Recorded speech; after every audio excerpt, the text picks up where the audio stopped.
The maid is holding the dress. That's all it takes. 5 words. And the entire showroom freezes. Scissors mid-air, steamers hissing, models pausing like mannequins under the track lights. You stand near the mirror wall, eyes wide, one hand caught in motion, the hem of an unfinished silk gown brushing your wrist. It's not just any dress. It's the dress. The centerpiece for New York Fashion Week. 1,000 hours of labor and ego woven into one impossible creation. Cream silk organza, 12 layers of hand-cut applique, and a bodice worth more than your monthly rent times 10, and now everyone is staring at you. You touch that, again, says the designer, each word a stiletto heel clicking across the marble floor. And you'll never work a day in this city again.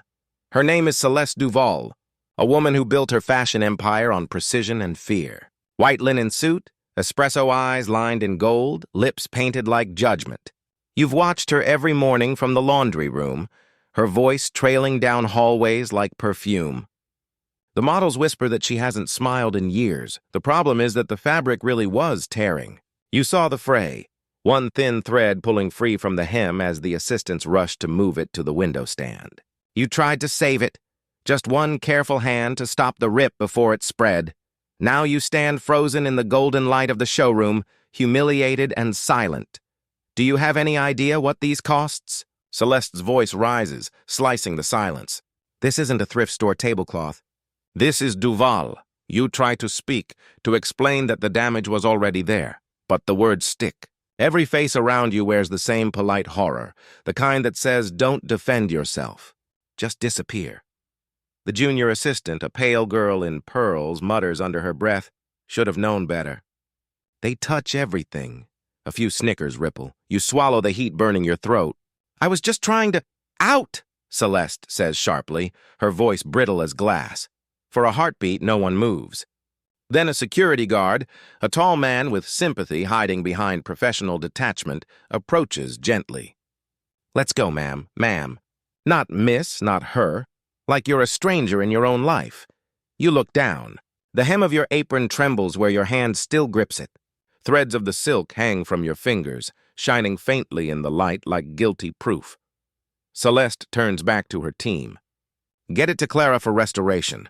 And someone remind HR to vet all hires next time. You don't hear the rest. The sound fades into the clatter of hangers, the whisper of satin, the closing of a door. Outside, Manhattan hums. Taxis, street saxophones, the rhythm of indifference. You stand on the curb, your last paycheck folded in your pocket like a goodbye note. But something inside you won't settle. You can still see that tear, but the uneven tension where the thread pulled. Any real seamstress would have spotted it instantly. They didn't even look. The world moves around you in fast motion. Glossy windows, models smoking between fittings, an espresso spill drying on the sidewalk, and then your eyes catch something fluttering near your shoe, a corner of paper. It's one of the designer's pinned sketches, a rough pencil drawing torn from the dress form in the commotion. It shows a preliminary version of the gown, but the neckline is wrong, too sharp. You remember seeing the alteration pinned with blue thread last week. This sketch is the original. You glance around, no one notices. The paper trembles in your hand, the faint pencil mark smudged with the pressure of fingers. Maybe hers. A strange feeling stirs in your chest. You fold the sketch once, twice, and slide it into your apron. People still argue whether that moment, the small, guilty slip of paper, was the act of a thief or an artist. You didn't know yet. You only knew that something about that design was unfinished, and somehow you felt you could finish it. As you walk toward the subway, rain begins to fall, light, soft, threading through the city's noise. You pull your coat tighter, clutching the folded sketch in your pocket. Somewhere above, the lights of the Duval Tower blaze like a crown. Inside, Celeste probably believes she's seen the last of you, but the truth? The story is only just being stitched together. The building's glass doors sigh shut behind you, but the sting lingers, the way everyone looked away when she set out. Shame doesn't fade fast. It soaks in like dye on fabric. The rain becomes heavier as you reach the corner, blurring the neon reflections into streaks of light. Your shoes squeak on the subway steps and you clutch your apron like armor. The folded sketch inside feels heavier than it should. When you finally reach your apartment in Harlem, one room, one flickering bulb, one stubborn radiator, the silence feels thick enough to cut. The city outside buzzes with life, but in here, it's just the hum of the fridge and the drip from the window leak. You take out the sketch, smooth it flat on the small table. Celeste's pencil strokes look almost violent, sharp angles, unfinished lines. The shape is elegant but cold, all perfection and no soul. You trace the curve with your finger, whispering, "You forgot the heart, Ms. Duval." You set it aside, light a candle, and start mending your own uniform. Old habit. Needle through fabric, pull, breathe. Stitching always slows your pulse, like prayer. Then you notice the faint tear on your thumb, from where the silk caught your skin earlier. You stare at it a long moment until you start to laugh quietly. The dress bit back, you think. The next morning, you go back to your routine. Early bus to a cleaning job at a midtown office. You wipe mirrors, empty bins, and try not to think about the dress. But every reflection catches a ghost of it. At lunch, your friend Maid, a security guard with a voice like gravel and a heart like butter, sits across from you. "So," she says, chewing her sandwich, "you gonna tell me why you look like somebody burned your favorite church hat?" You hesitate, then tell her everything. The dress, the firing, the sketch you rescued. Maid whistles low. "Girl, that woman's dresses cost more than my car." You touch one, and it's a felony of fashion. You both laugh, a needed release. But when you pull out the folded sketch, her tone changes. She leans in. "You see this line here? That swirl? Looks like something I seen you sew before." You nod.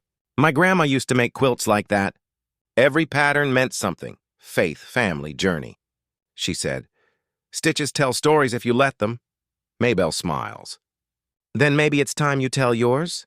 Her words stay with you through the evening. You sit at your small table again, the city murmuring outside, and this time you don't just look at the sketch, you redraw it. By the time dawn stains the skyline pink, there's a new version on the paper. The same silhouette, but softer, alive. You fold the hem in a subtle wave like breath. Add a pattern in the lining, an echo of your grandmother's quilt, a motif no one else would ever think to hide there. And for the first time since the firing, you smile. A week passes. Celeste Duval's face fills the fashion blogs. Genius returns with her boldest collection yet. The article headline makes you laugh under your breath. Bold, sure, but you know what they won't say. How the fabric frayed, how perfection cracked. You can't afford fabric like hers, but you find scraps at the garment district, end rolls, rejected cuts, wrong colors. You carry them home in your laundry bag, iron them flat, and begin to stitch. Each night, the room transforms. Candlelight flickers on spools of thread. Scissors flash. The air fills with the faint scent of cotton and glue. You sew like you're repairing a wound, and careful, deliberate, and then, one night, when you lift the half-finished gown onto your makeshift dress form, something inside clicks.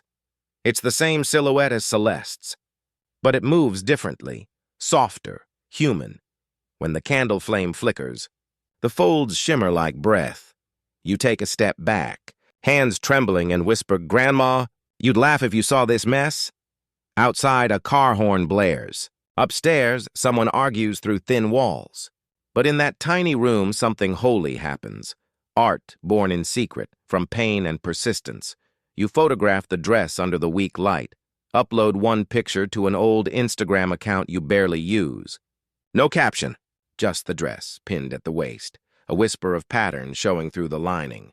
You close the app and go to bed, not knowing that by morning it'll already have its first comment. The next day, you wake to the buzzing of your phone. Lila intern Duval has left a message. "This looks familiar. Where did you learn that cut?" You stare at the screen, heart pounding. Lila, Celeste's youngest assistant, the quiet one who always brought you leftover croissants from meetings. For a long moment, you hover over the keyboard, unsure. Then you reply, "Just something I've been working on." A minute later, "Would you ever want to show it? There's a private preview next week. You should come." You blink. Preview. As in Duval's preview. Your fingers tremble as you type. You sure that's allowed? No reply. Just a typing bubble that disappears, then returns. Come, wear something you made. You stare at those words, the hum of the city filling your small room. Outside your window, the sky is turning gold, the same color as the silk you once tried to save. You fold the phone shut. Exhale slowly and whisper, "All right, Ms. Duval, let's see who really knows how to stitch a story." You spend the next 6 nights living on coffee, needle pricks, and hope. The city outside never sleeps, and neither do you. Every sound, sirens, laughter, distant music, feels like a reminder that the world keeps spinning, and you've got one chance to step back into it. The invitation still feels surreal.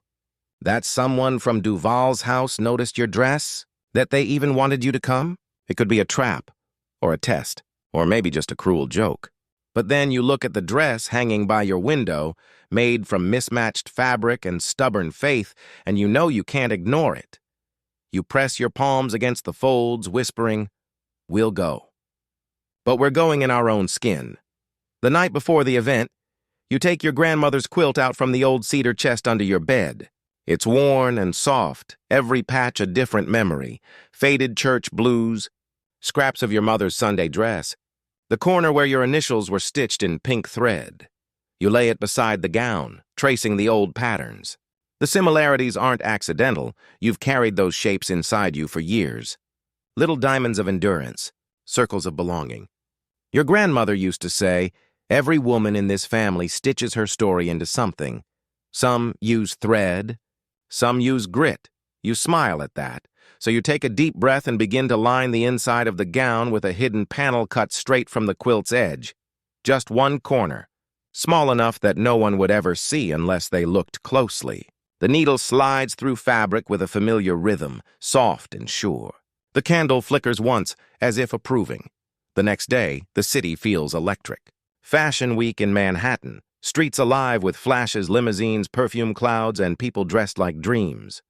You arrive at the private preview in a borrowed coat, clutching your simple bag and trying not to shrink from the crowd. The venue is a converted art gallery, all chrome and shadows. Security glances at your invite, skeptical until they see Lila's name attached. You feel the weight of their stares as you step through the glass doors. Inside, it's a different world. Soft music floats through the air, a blend of violins and whispering voices. Everywhere you look, silk, sequins, champagne. The kind of place where you once scrubbed floors and kept your head down. You spot Lila across the room waving nervously. She's young, barely 23, freckles dusted across her nose, kindness still unspoiled by the industry. "You came," she says, her tone half excited, half worried. "I wasn't sure you would." You smile faintly. "I wasn't sure either." She leans closer, voice dropping. "Just, if anyone asks, you're my guest. Don't mention the dress thing yet. Trust me." Her eyes dart toward the runway, where Celeste herself stands like a queen in white. The designer's smile is polished but thin, like it costs her energy. She's surrounded by photographers, journalists, investors, the usual constellation of power. You follow Lila to a quieter corner where racks of backup dresses stand half-zipped. The fabric glows under the soft light, but your eyes find one gown immediately, the one. Celeste's signature piece, now complete. It's flawless from a distance. Every pleat perfect, every pearl aligned. But as you look closer, you see it. The same weak seam near the hem. The same spot that tore the first time. You almost laugh out loud. Lila notices your expression. "What?" You whisper. She didn't fix it right. Before Lila can ask more, Celeste's voice rings out. "Ladies and gentlemen, welcome. Tonight you'll see what dedication and artistry can create when fear never wins." The crowd applauds. Cameras flash. Models line up like statues. The lights dim. Music swells. The show begins. You watch from the side, half hidden behind the curtain. Each dress glides down the runway, a storm of color, fabric whispering like wind. Then it's time for the finale. The house lights shift to white, and the gown emerges, carried by a tall model with shoulders like sculpture. Gasps ripple through the crowd. The gown truly is magnificent, until halfway down the runway the model stumbles. A seam pops. The hem sags. A hush falls over the room like a dropped veil. Celeste's face drains of color. The assistants panic, rushing to fix what can't be fixed mid-show.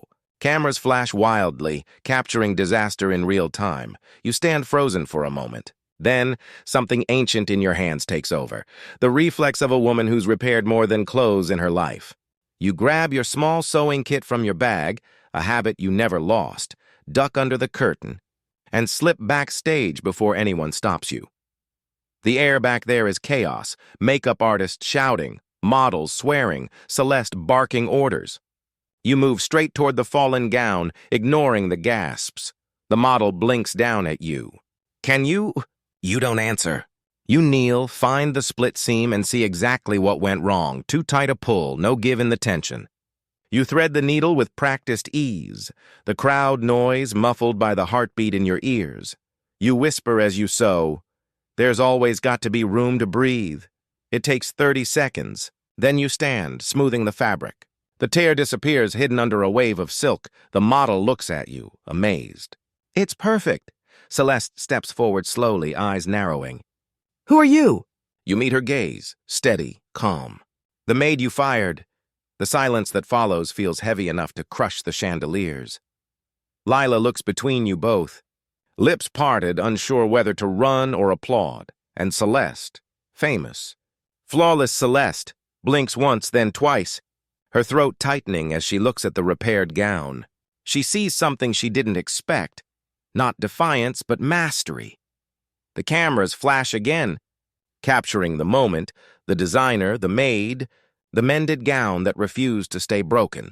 Somewhere in that chaos, someone whispers, "Who is she?" And the truth, still half hidden like a secret lining, begins to unravel. That night, the city hums louder than usual, like it's holding its breath with you. The images from the runway have already hit the internet. Unknown seamstress saves Duval's show. You scroll through them on your cracked phone screen, your hands, your face half-shadowed, the needle glinting beneath the spotlights. You shouldn't have looked at the comments, but you do. Was that part of the show? "Who's the black woman who fixed the dress?" She looked like she knew exactly what she was doing. You set the phone down, heart pounding. You want to feel proud, but something inside you twists. You've been invisible for so long that attention feels dangerous. Outside, sirens echo. Inside, you make tea you can't afford and stare at the half-finished quilt on your bed. The corner where you cut a patch for the dress now leaves a hole, a little triangle missing like an open wound. You whisper, "Grandma, what did I just do?" A soft knock breaks the silence. You freeze, eyeing the door. It's past midnight, another knock, gentler this time. You inch closer and ask, "Who is it?" "Lila," comes the muffled voice. You open the door, and there she is, still in her show clothes, hair undone, eyes bright and nervous. "She's holding a tote bag with the Duval logo. I had to come," she says quickly. Celeste is losing her mind. "Reporters keep asking who you are." She said she doesn't know, which is technically true, but now it looks bad. Really bad. You cross your arms. "She'll survive," Lila smiles faintly. You don't get it. They're saying she staged the whole thing for attention. Investors are calling it a publicity stunt. And someone leaked a backstage clip. You're trending. Your stomach drops. Trending? She nods, setting her phone on your table. A video plays, you kneeling under bright lights, hands calm and sure as chaos explodes around you. The caption reads, "The maid who outsewed the queen of couture." You exhale shakily. "That's not good. It's amazing," Lila insists. "People are calling you a miracle worker." Celeste pretended not to know you, but I told her she should talk to you before someone else does. You shake your head. "She fired me in front of everyone." What would she want now to claim credit? Lila hesitates. Honestly, probably. But she's also curious. I think she recognized something in your work. You glance toward the dress form near your window. Your version of the gown, now fully finished. The lining glows faintly with the quilt's hidden pattern. "She should," you say quietly. "It's hers and mine both." Lila follows your gaze and whispers, "That's breathtaking." She steps closer, studying the quilted lining. "Wait, that pattern." "I've seen that shape before, on an old Duval sketch from her early years." you turn sharply. What do you mean? She started out designing for her mother's boutique in New Orleans, Lila explains. Before she became famous, she used to hide symbols in her seams. Signatures, really. But she stopped when she went corporate. The room feels suddenly smaller. So she once did what I just did, Lila nods. Maybe that's why she froze tonight. You reminded her of herself. The next morning, the sun rises harsh and white over the city. You're halfway through your first cup of coffee when your phone buzzes again. An unknown number. You answer cautiously. Miss Johnson? The voice is crisp, rehearsed. This is Amelia Grant, assistant to Ms. Duval. She requests a private meeting today at noon. You pause. Requests or demands? A small chuckle. Depends how you look at it. She'd appreciate your discretion. You hang up and stare at your reflection in the window. Tired eyes. A stubborn jaw. A flicker of something like fear beneath resolve. At noon, you step into the Duval Tower again. Same marble floors, same air that smells like ambition. The receptionist blinks, clearly recognizing you from the viral video. You're the one from the show. You nod. The maid, yes. But don't worry. I'm not here to touch anything. The sarcasm slips out before you can stop it. She blushes and waves you through. You ride the elevator up 40 floors, watching your reflection multiply in the mirrored walls. Each version of you looks a little different. The cleaner, the creator, the woman who dared to mend a queen's mistake. The doors open to Celeste's office, a cathedral of glass and light. She stands by the window, back turned, city sprawling beneath her like a kingdom. When she speaks, her tone is measured. You caused quite a storm. You fold your hands. I fixed a tear. She turns, eyes sharper than you remember. You embarrassed my brand in front of the entire industry. You meet her gaze calmly. Your brand embarrassed itself. A flicker of something, not anger but curiosity, passes through her expression. Where did you learn to stitch like that? My grandmother taught me. She made quilts down in Mobile. She said every stitch should tell the truth. Celeste tilts her head. And what truth were you telling last night? You pause. That perfection without empathy always unravels. The silence after that is electric. For a moment, even she doesn't know how to respond. Then, slowly, she crosses to her desk and pulls out a folder, the kind designers use for concept drafts. She slides it toward you. Look inside, she says. You open it. Inside lies a faded sketch, nearly identical to your reimagined design. The same curved hem, the same quilt-inspired lining. Dated 1998, your breath catches. That's your early work, Celeste nods. My mother's last collection before she died. I never finished it. You trace the old pencil lines, your throat tight. Then how did I? She shrugs slightly. Maybe some designs find the right hands when the heart's ready again. For the first time, her voice softens. You didn't just fix a gown, Miss Johnson. You finished something I couldn't. But the warmth vanishes as quickly as it came. Her tone hardens. Still, the board is furious. I have to decide whether to credit you publicly or contain the scandal. You smile faintly. Contain it and they'll call it theft. Credit me and they'll call it courage. Either way, people will see the seam. Celeste studies you for a long moment, then looks down at the sketch again. I'll think about it. As you leave her office, the elevator doors close slowly. Your reflections split again into fragments. People still argue about what really passed between you two that day. A threat, a truce, or something deeper neither could admit yet. All anyone knows for sure is this. When the next collection launched, whispers started spreading that one of the new gowns carried a hidden pattern only one woman on Earth would recognize. The morning of the next showcase dawns with a kind of tension the sky itself seems to feel. Clouds hanging heavy, wind brushing through the high-rise corridors of Manhattan. You're not supposed to be there. You promised yourself you wouldn't go. But when you see the name on the invitation, Duval X Johnson, the revival line, something in you changes. It's not pride. Not even revenge. It's something quieter, deeper. The need to see the truth finished. The venue is alive with flashbulbs and murmurs. Celebrities glide through the glass doors. Stylists whisper in coded tones. and the cameras flash so relentlessly that it feels like lightning in a storm.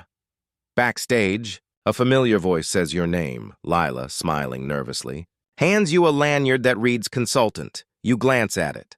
Is this supposed to make me blend in? She grins. No, it's supposed to make them ask questions. Inside, the models line up in a corridor of mirrors, each wearing gowns that shimmer with threads you recognize, not your stitches exactly, but your rhythm. Your influence has crept through the entire line, unannounced but undeniable. You pass one dress and stop cold. There it is, the gown. The same silhouette you remade in your apartment, the one that started everything. Only now it gleams under stage light, reworked and renamed, the heirloom. You brush the fabric lightly, tracing the curve of the hidden lining. It's there, the pattern. Your grandmother's quilt. Your eyes sting. Lila whispers, she kept it. She didn't tell the board. Said it felt right? Why me? You ask softly. After everything? Because you saw what she forgot. That fashion's soul is in the hands, not the headlines. The music swells. The lights dim. Celeste Duval herself walks out to introduce the show, poised, controlled, that perfect smile back in place. The audience hushes. Tonight, she begins, we honor the unseen artists whose hands shape beauty from silence. It's subtle, but you hear it, the tremor in her voice. She gestures to the runway. Every piece you'll see tonight carries a story of craftsmanship, memory, and redemption. The crowd applauds politely, not knowing what's coming. The first model steps out. The dresses float like ghosts through time, fabric breathing, colors whispering. But when the 11th model takes the stage, the lights flicker. A small snag in the hem catches the heel of her shoe. Gasps ripple through the audience. The model stumbles. For one horrible moment, everything freezes, cameras poised, reporters leaning forward, and then it happens again. The gown's train rips, a clean tear slicing through the silk. The same dress, the same design, the same nightmare. Celeste's face drains of color. Stagehands rush forward. But before anyone can move, you're already walking, steady, unhurried, toward the chaos. The audience murmurs. Someone shouts, "That's her! The maid!" But you don't look up. You kneel under the spotlight, your hands calm and certain as the model trembles. You pull a needle from your pocket, the same one from that night. The one you swore you'd never carry again, and in front of the world you fix it. Stitch by stitch, your grandmother's pattern guiding you. The camera zooms in. Every loop glints gold under the stage lights. Every motion is poetry. When you're done, you rise, and the dress holds. Not a single thread out of place. The audience bursts into applause that feels like thunder. Some are cheering for the spectacle, some for the miracle, but a few, the sharp-eyed ones, are cheering because they understand what really just happened. Celeste walks onto the runway beside you, microphone trembling in her hand. Her voice is quiet, but the room somehow hears every word. "This woman," she says, turning to you, reminded me what creation truly means. The line you see tonight, I didn't make it alone. Cameras flash. The reporters erupt. You stand frozen as the spotlight divides between you. The queen and the maid, now equals under the same light. Celeste reaches out her hand. You hesitate for half a heartbeat, then take it. Together, you walk off stage as the crowd stands in ovation. Later, when the show's over and the cameras are gone, you sit alone in the dressing room. The silence is so deep you can hear the fabric settling. You lift your phone. A message blinks on your screen, from an unknown number. They'll never know how much of it was you. But I will. See, you smile faintly. Tucking the phone away.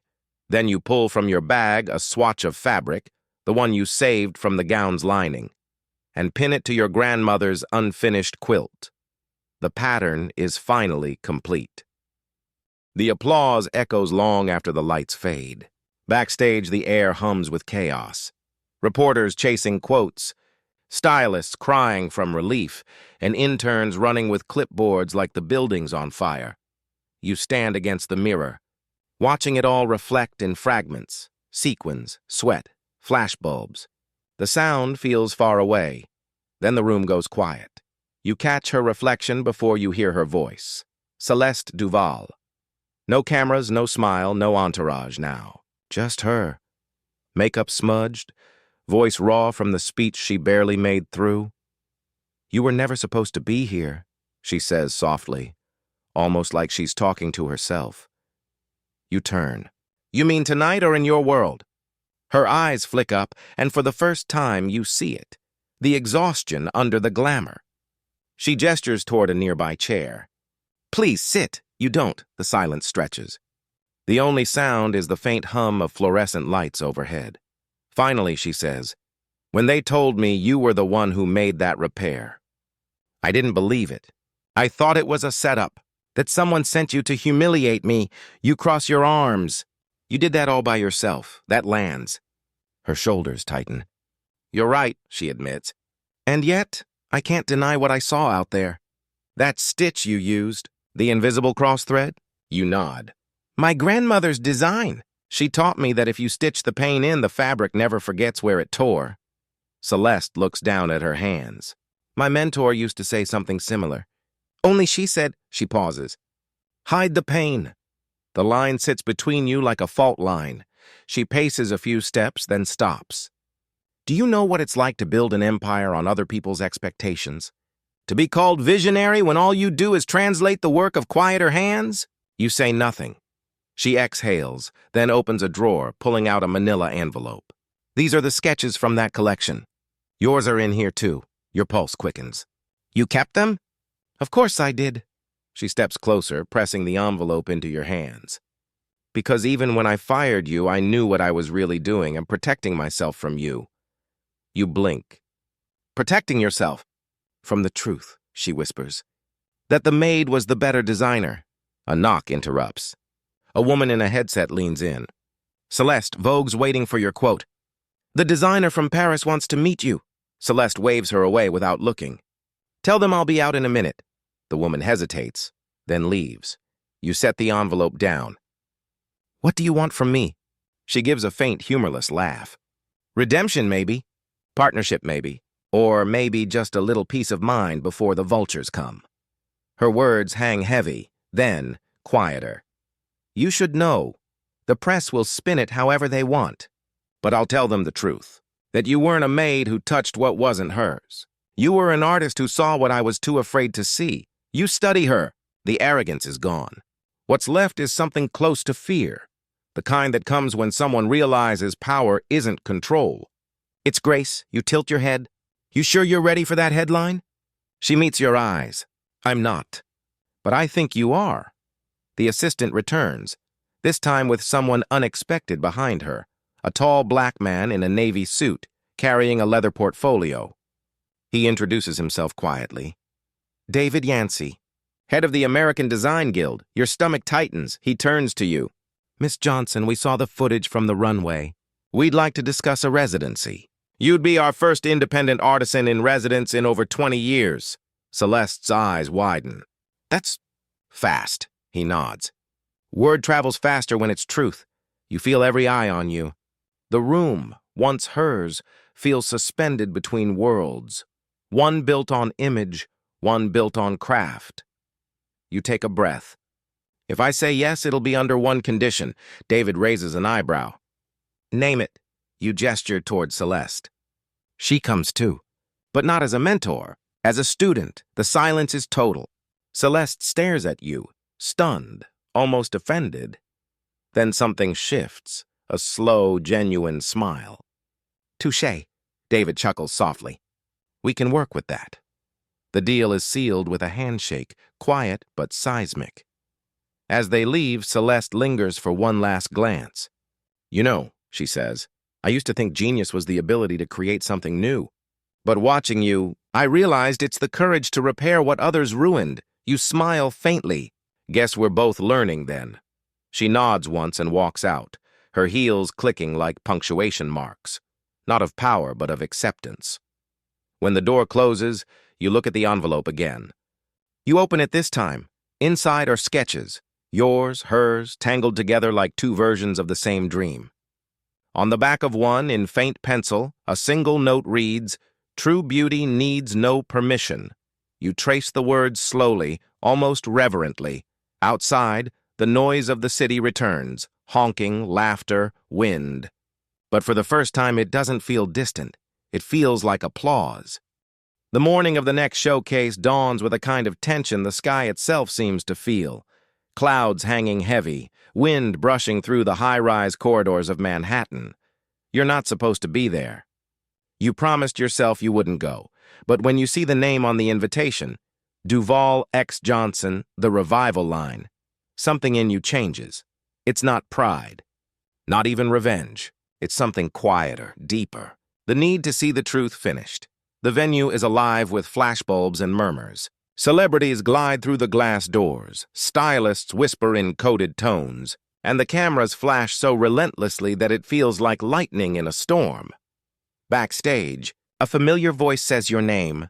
Lila, smiling nervously, hands you a lanyard that reads, "Consultant." You glance at it. "Is this supposed to make me blend in?" She grins. "No, it's supposed to make them ask questions." Inside, the models line up in a corridor of mirrors, each wearing gowns that shimmer with threads you recognize. Not your stitches, exactly, but your rhythm. Your influence has crept through the entire line, unannounced but undeniable. You pass one dress and stop cold. There it is. The gown. The same silhouette you remade in your apartment. The one that started everything. Only now, it gleams under stage light, reworked and renamed. The heirloom. You brush the fabric lightly, tracing the curve of the hidden lining. It's there, the pattern, your grandmother's quilt. Your eyes sting, Lila whispers. She kept it. She didn't tell the board. Said it felt right. Why me? You ask softly. After everything? Because you saw what she forgot, that fashion's soul is in the hands, not the headlines. The music swells. The lights dim. Celeste Duvall herself walks out to introduce the show. Poised, controlled, that perfect smile back in place. The audience hushes. "Tonight," she begins, "we honor the unseen artists whose hands shape beauty from silence." It's subtle, but you hear it. The tremor in her voice. She gestures to the runway. Every piece you'll see tonight carries a story of craftsmanship, memory, and redemption. The crowd applauds politely, not knowing what's coming. The first model steps out. The dresses float like ghosts through time, fabric breathing, colors whispering. But when the 11th model takes the stage, the lights flicker. A small snag in the hem catches the heel of her shoe. Gasps ripple through the audience. The model stumbles. For one horrible moment, everything freezes. Cameras poised, reporters leaning forward. And then, it happens again. The gown's train rips, a clean tear slicing through the silk. The same dress, the same design, the same nightmare. Celeste's face drains of color. Stagehands rush forward. But before anyone can move, you're already walking, steady, unhurried, toward the chaos. The audience murmurs. Someone shouts, "That's her!" The maid. But you don't look up. You kneel under the spotlight, your hands calm and certain as the model trembles. You pull a needle from your pocket, the same one from that night. The one you swore you'd never carry again, and in front of the world, you fix it, stitch by stitch, your grandmother's pattern guiding you. The camera zooms in. Every loop glints gold under the stage lights. Every motion is poetry. When you're done, you rise, and the dress holds. Not a single thread out of place. The audience bursts into applause that feels like thunder. Some are cheering for the spectacle, some for the miracle, but a few, the sharp-eyed ones, are cheering because they understand what really just happened. Celeste walks onto the runway beside you, microphone trembling in her hand. Her voice is quiet, but the room somehow hears every word. "This woman," she says, turning to you, "reminded me what creation truly means. The line you see tonight, I didn't make it alone. Cameras flash. The reporters erupt. You stand frozen as the spotlight divides between you, the queen and the maid, now equals under the same light. Celeste reaches out her hand. You hesitate for half a heartbeat, then take it. Together you walk off stage as the crowd stands in ovation. Later, when the show's over and the cameras are gone, you sit alone in the dressing room. The silence is so deep you can hear the fabric settling. You lift your phone. A message blinks on your screen, from an unknown number. They'll never know how much of it was you. But I will. See, you smile faintly, tucking the phone away. Then you pull from your bag a swatch of fabric, the one you saved from the gown's lining, and pin it to your grandmother's unfinished quilt. The pattern is finally complete. Morning sunlight spills through your studio window like liquid gold, painting the spools of thread in soft hues of pink, copper, and ivory. The heirloom project has grown faster than anyone predicted. 3 months in, and your once quiet Brooklyn workshop now hums with laughter, chatter, and the rhythmic murmur of sewing machines. Women, young, old, brown, black, immigrant, single mothers, survivors, sit side by side, stitching dreams into fabric. You walk through the rows slowly, the smell of cotton and coffee in the air, a melody of resilience surrounding you. And for once, no one's calling you maid, they're calling you mentor. Celeste walks in, balancing 2 cups of coffee and a box of pastries. Her hair's tied back, her sleeves rolled, her energy grounded. Delivery for the boss, she jokes, handing you a cup. You take it with a smirk. You practicing humility again? Daily, she says, sitting on a stool. It's exhausting. The room erupts in laughter. Even the shy interns chuckle. Then, as the laughter fades, she watches you quietly. The way you move, the way people light up when you pass. You know, she says softly, you changed what this place feels like. It's not just a studio anymore. It's a sanctuary, you shrug. Sanctuaries are for saving people. This place just reminds them they were never lost. A young girl, barely 17, waves shyly from a corner table. Miss Johnson, can you check my hem? You walk over. Her hands shake slightly, the way yours used to. You kneel beside her, adjusting the fabric. Don't fight the needle, you whisper. Guide it. Like you're convincing the fabric, not forcing it. The girl nods, tries again, and the stitch glides through perfectly. Her face lights up. You rise, smiling. Celeste catches your eye, mouthing silently, you see, you were always meant to lead. That afternoon, as everyone packs up, Celeste lingers. She pulls a small black velvet box from her purse and slides it across the table. You hesitate. What's this? She shrugs. Something overdue. You open it. Inside lies a gold brooch, simple, elegant, shaped like a needle threading a heart. On the back, engraved in delicate script, are the words Hands of Grace, CD. You look up. Speechless. It's not payment, she says quickly. It's acknowledgement of what I learned from you. You smile, a warmth rising in your chest. And what's that? She meets your gaze.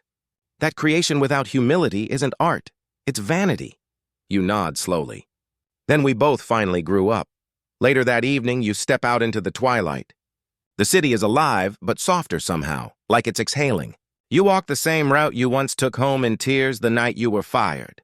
The same streets, same flickering lampposts. Only now your steps sound different. At the corner thrift shop window, you spot something that makes you stop.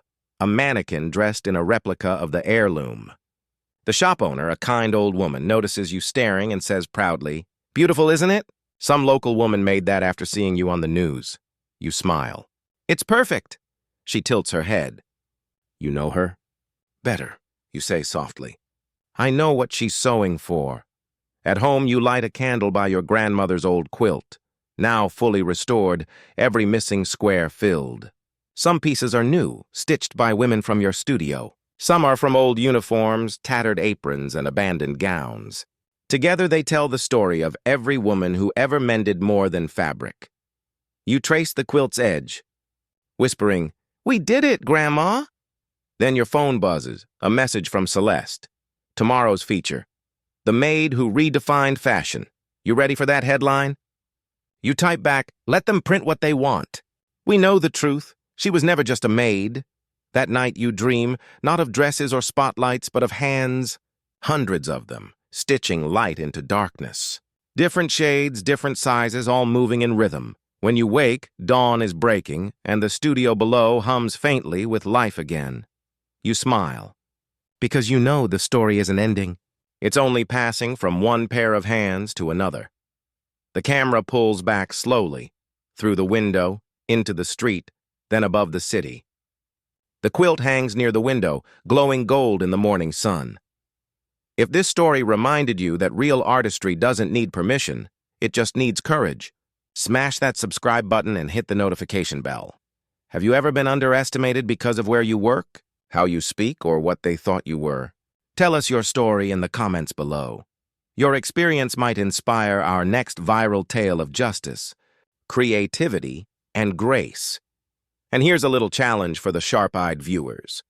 There's a quiet moment around minute 7:18, when Grace brushes her fingers across the fabric before Celeste storms in, that secretly reveals her hidden genius long before anyone else realizes it.